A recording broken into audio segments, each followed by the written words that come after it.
Unfortunately, based on what I'm talking about, there's a sense of a lack of understanding for the sole sake of, securing your own position in history. I think that that's a catastrophic mistake because you're securing your position in a history that you don't know. Right. So let us know about, Yeah, I'm going there. So here we are. When the rap group started, there's several phases of what we're calling hip hop. Several phases. In 1973, Kool Herc gives his party. That's the narrative of the beginning of the hip hop. I didn't know who Kool Herc was in 1973, but I knew bongo rock. I knew James Brown. I knew all the music. I knew about b-boying. We didn't call it then, but I knew about, burning and all of that. Kool Herc is not on the radar yet. It's the Jackson 5 and Bruce Lee. And James Brown, of course.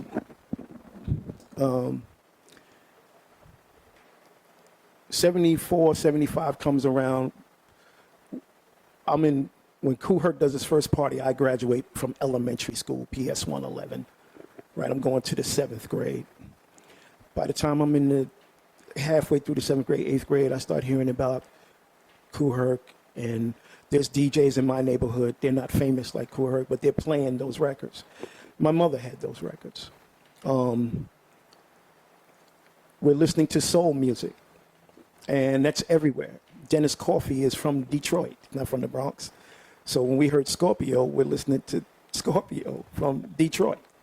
So they're obviously listening to that music. And so what happens in the Bronx is a galvanization of a collection of these exotic rhythms that spoke to the dancers. There were no MCs. It was just dancers. All of us were dancers. Burning started between the guys and the girls.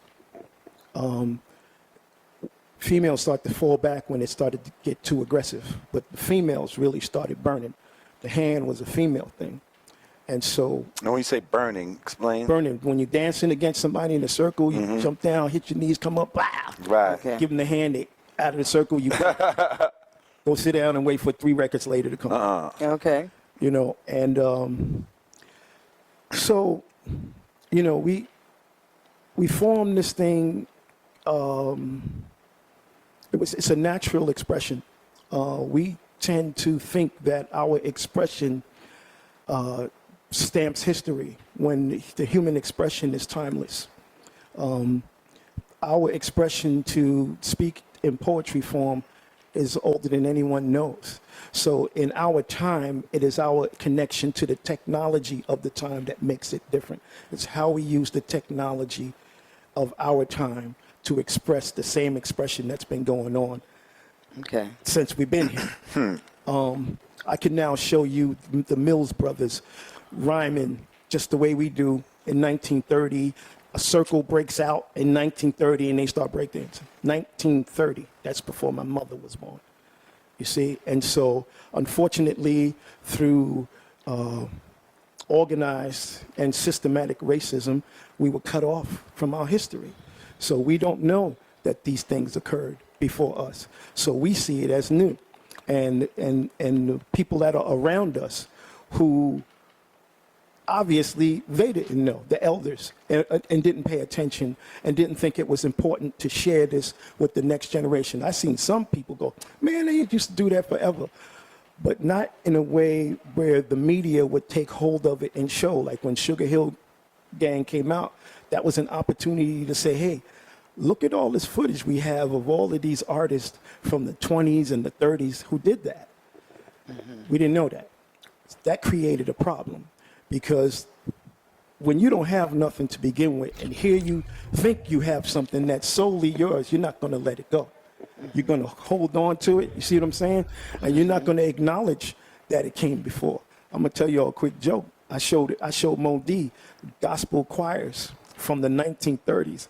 And jokingly, he went, man, Them niggas is biting. And so, That's hilarious. yeah, it was funny because he was saying, they bite. But that's the mentality of some of my brothers and sisters for real. Some of them refused to talk to me because I brought this up. I showed them that Pigmeat Markham did Here Come the Judge. He's straight up spitting to a beat. I know what you're talking about. And I mean, he Gary lived in the Bird, Bronx, if you go to the Gary 60s. Bird, Jocko, you see Yeah, what I'm like- saying? And so we take our moment in time and sever our umbilical because of the terminology that we apply to it. And that terminology is hip hop. But that terminology actually was a pejorative for us. And you would only know that if you was a dancer. Because when we would dance at these parties, we couldn't get in most of the parties, the B-boys. Because breaking stood See, Chirac was here talking about this too. She said she was a B girl, and that's how she got into Yeah, it. this is a little bit before her time. She said 77 was like Yeah. her. Well, when we went around to these parties, most of the time we couldn't get in because, especially house parties, they would go, "Mom, B-boys are at the door.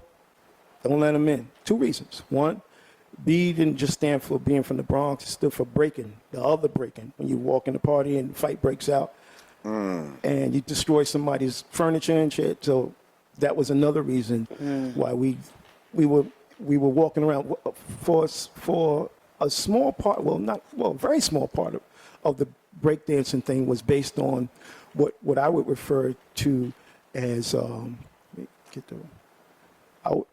came up with a term for it. But then I just called it nomadic. And it was because we lived so far uptown that to go to Herc's parties and to Flash, we had to go all the way across town. And so there was a small group of us that I started calling us nomadic B-boys. And we would go to these parties, but most of us didn't have a lot of self-control. So we fought a lot. So we would dance and fight and start fights, get kicked out. And then the other It's a party. It's a party. It sound like a party to me. Yeah, but we would, we'd be on the train having to go all the way back because we lasted 5 minutes in somebody's house, But because of all of this, and then the nomenclature, which is the terminology of hip hop, what it's done is it's severed the umbilical to the origins of our expression before we were even here. And because it happened in a community where we didn't have nothing, most people are holding it too close to the chest to back off of it and see that there was more to it than that. And that's why you have this phenomena the way it is. And now, unfortunately, that group of people never really made the transition into the music industry. So it becomes bitter. Okay. You feel me? Giving us an education on early hip hop and its formations. And we were talking before the break, we were talking about, some of the not so well known, Grandmixer with DJs, the hot takes. and, especially coming from Westchester, and you were Right. kind of setting it up Yeah, it was of why it might, why they might not be, as Yeah. put up there as some As other people. chronicled as, Yeah. Well, history. like I said, what I was previously trying to do is set up the context to the behavior so you can understand why our brothers feel that way. They feel that as long as they don't mention other people, the story remains. They don't want the story to change because it's their story. Okay, let me ask you now. When you say they, are you referring to like what we know in history now? Hip hop started in the Bronx and those the story of chronicles. hip hop, for the most part, is now a myth. Most of it. The forefathers. Okay. DJ Smoke is not. No one even heard of him. And he's here before Kool Herc. He's playing beats, but he doesn't have a formidable sound system. Okay. And so that takes nothing from Kool Herc because Kool Herc comes with the terminology that makes it all work. And this is why we refer to him as the father. But there's Disco King Mario. He's also Now king. I've heard that name before. The problem is, again, nomenclature. So the terminology causes people to sever certain things away because they adhere to the terminology. The Brothers Disco, which was one of the most formidable hip hop groups of all time, but you don't hear about them because they have disco in their name. And so there was a time where disco didn't mean European four on the floor style music. Right. It meant this is where you go to hear music.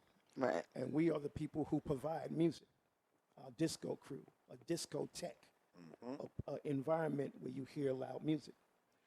And again, we're listening to soul music, generations older than disco. But people keep saying, you know, disco came in and then hip hop came in. Hip hop is a term.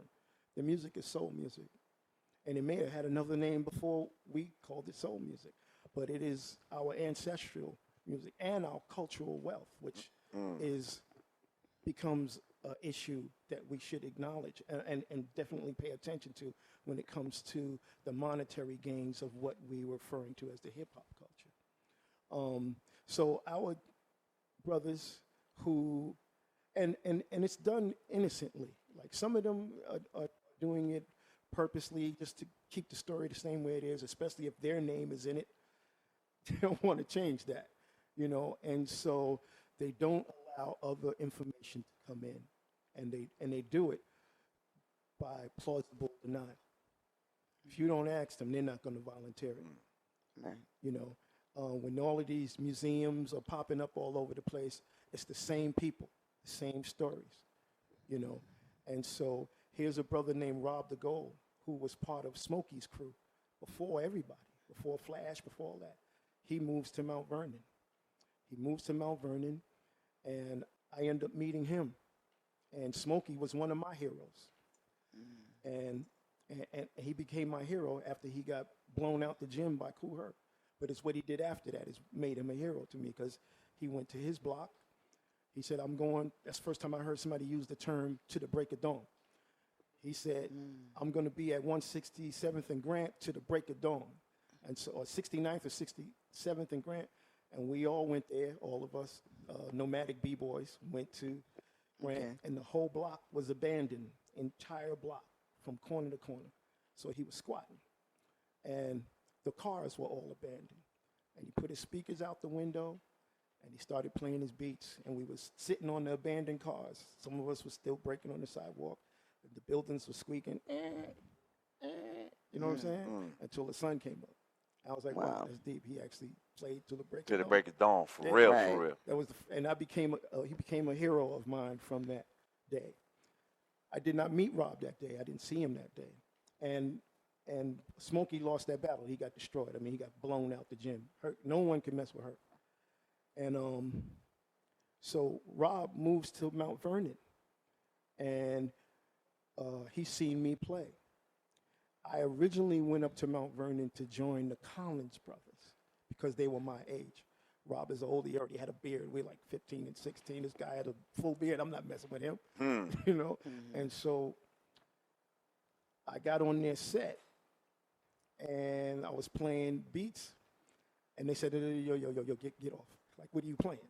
You know, they didn't know at the time.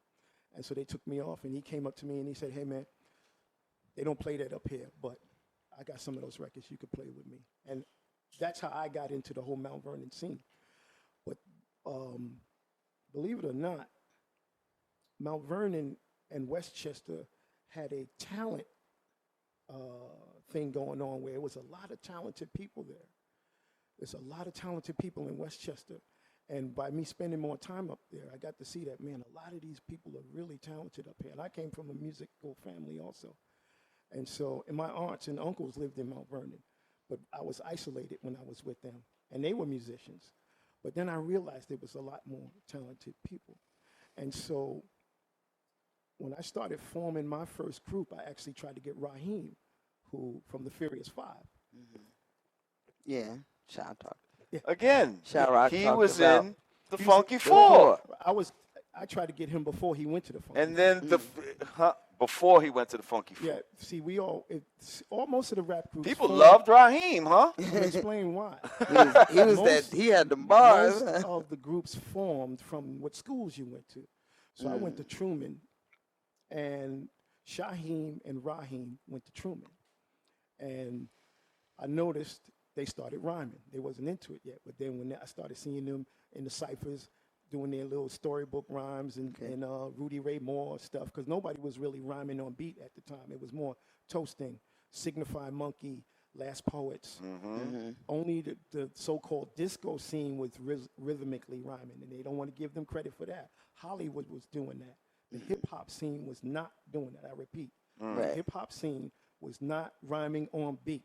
No, it was more or less like call and response in It the was a parties, full moon right? in the middle of June in the summer of '59. I was young and cool, shot a bad game of pool. You know what I'm saying? It was more of that kind of toasting thing. It was the disco, so-called disco scene where there was rhythmically rhyming. Lovebug Starsky is the first guy who went on both sides of the fence. And so he's the one who communicated that into the hip-hop scene through Cowboy from Grandmaster Flash and Furious 5. Now, when I started my group, there was no Funky Four. And so the Funky Four was just forming. And so we were all trying to form groups at that time. So I was trying to form the Infinity Four, but that was in Westchester. So they don't know about that. See what I'm saying? So I tried to get Raheem, Shaheem. I had Baby T, she's from Edenwall, and Al B, who was also from Edenwall. For whatever reason, Raheem ends up auditioning for the Funky Four at Boston Secor. I went there to support him, and I was disappointed, but because he was special. And to his credit, Raheem was the first MC to come along and change the game. He had the routines, yes? The Funky Four, that was Darnell. That was Breakout's brother who really shaped them into what you see. But Raheem was one of the first with long-form rhyming. Shaheem, if you haven't heard, I know you know Shaheem from the Infinity Four. Those two were the first two people I saw who really developed long-form rhyming. To this day, my personal opinion is that Shaheem is one of the best lyricists ever. But he never broke through, never got his shine. But lyrically, it's just another level, another skill set that way he goes with his writing ability. And so Raheem was also into it like that. But what made Raheem special is that he was the first LL Cool J. He was the first crooner MC where he can get up there by himself and have all the women screaming, just his whole vibe, his presence, his style, his ability to control the mic. And he's